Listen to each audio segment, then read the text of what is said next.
I'm going to replace the starter on this 2008 GMC Yukon, and there's going to be a little bit of a difference because I'm updating to the newer starter design that uses a push clip on the signal wire instead of a ring terminal.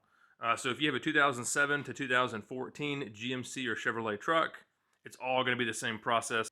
So first thing we got to do is pull out this inner fender here. It's going to make it easier for the video, especially so you guys can see what's going on. You're going to need either a 9/32 or a 7mm, and that's going to be for the hardware here. So there's a few bolts around the edges, and then you're going to have these push clips. So these push clips are really pretty easy. You just pry from both sides, and then you can pull it out. There's also one other clip style. Let me see if I have any of those in here. Yep, I've got one right here. This is just the old style push clip where you can get a forked section or some pliers and just yank it out. So let me get this fender out, then we can actually see the starter. We will pull out these 7mm bolts.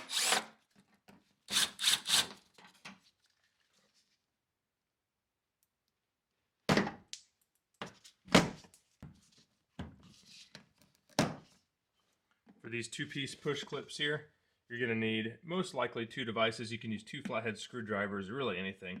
You want to grab from either side of this part here so you can get that top piece started, then you just pull it out. And that's what the clip looks like. If you accidentally take it apart, you can actually just push that top piece into the bottom piece and it's no big deal. So we'll go around and remove all these as well. Sometimes they'll be really stuck full of dirt and grime. It may take you a minute to get them out. Yep, see that one came apart. No big deal. We can just put it back together.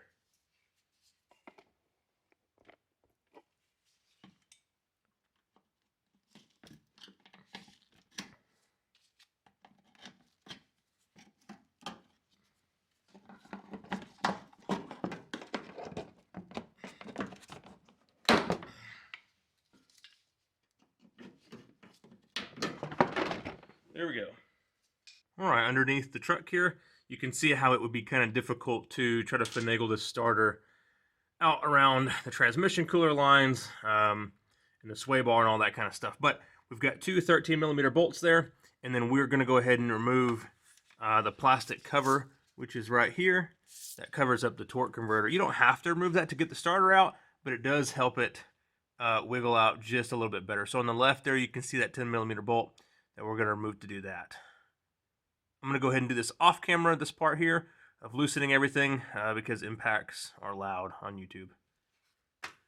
But all right, let's see if we can get this thing out of here without lifting up the engine. Sometimes I've had to lift the engines up on these because the motor mounts are really sagged, and you'll need the clearance for this heat shield. But let's see what we can do. You know what? Actually, since I can get to those bolts now, we're going to go ahead and remove those, I think. That way we can get the wiring out of the way. Make it a little bit easier. So this large one, our high amperage, is going to be a 13mm. And our small one, like I said, I think, is a 7. Let's check. Nope, that's going to be an 8. Well, there we go. I'll have to put these on impact if the starter is already loose. Makes it a little bit easier. You try to do it with a hand tool and the starter's loose, it's just a pain in the butt. It goes all around. Oh yeah, check it out. This is supposed to be clipped to the frame, and it's not. So somebody's definitely been down here before. All right, get that out of the way. And then we'll remove our signal wire ring terminal. So this is what we're going to update. What I was talking about, this starter has a ring terminal on the signal wire. See that right there? We're going to be cutting this off. We're going to be splicing on a push clip. I'm going to remove the heat shield to make it a little bit easier. And then let's see if we can get this thing out of here.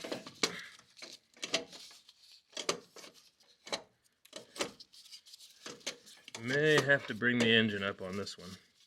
Okay, I've got the jack underneath there. Let's see if we can raise it up enough to get the starter out. Okay, that should do it. There we go. And the next thing we've got to do is we need to find that wire that I disconnected, which is right here. We're going to cut this ring terminal, and we're going to crimp on the new push terminal. So the new terminal is going to look like this. I'll put a part number or a link or something like that to get it. This is what all of the newer trucks use. So this just pushes onto the starter. Some people will take a zip tie and zip tie it on there. Get this guy cut off.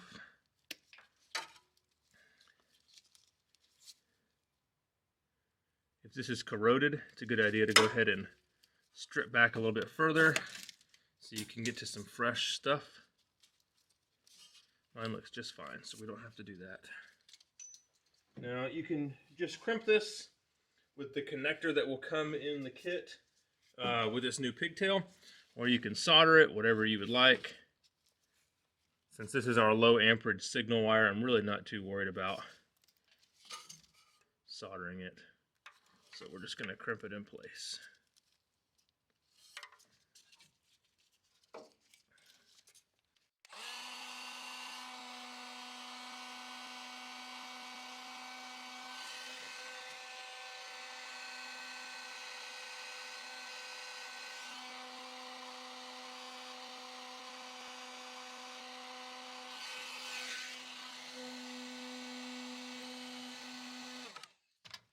Alright, so here's the old starter.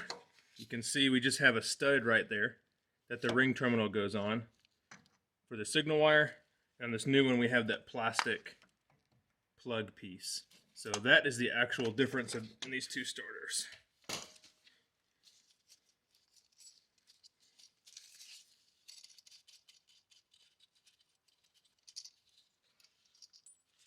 Alright, go ahead and get this one in place.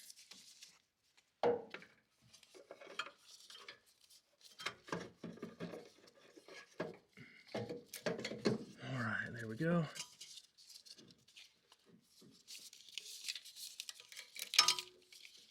Push the new clip on now while I have easy access to it.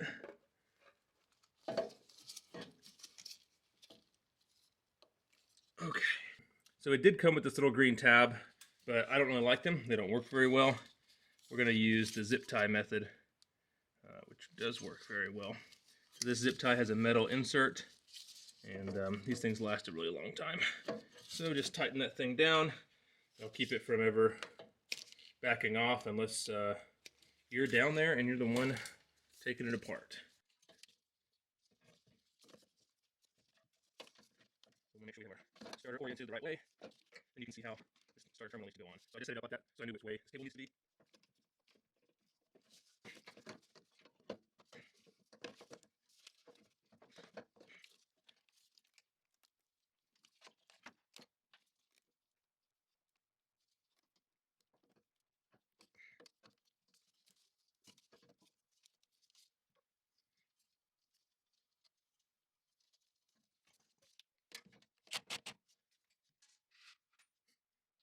Our new starter bolt is actually 14.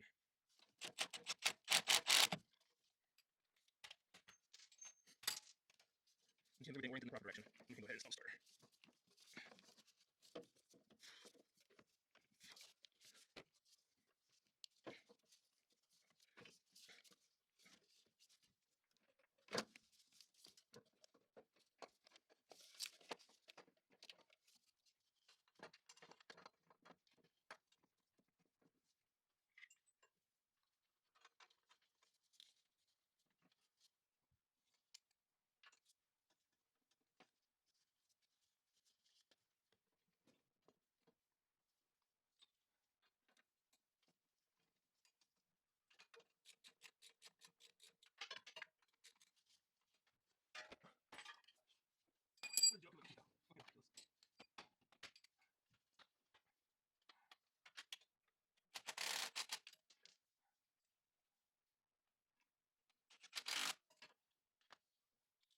We're looking back down here. I've got the starter back on, and you can see that black plastic piece, the torque converter covered there, and you can see where it's supposed to go.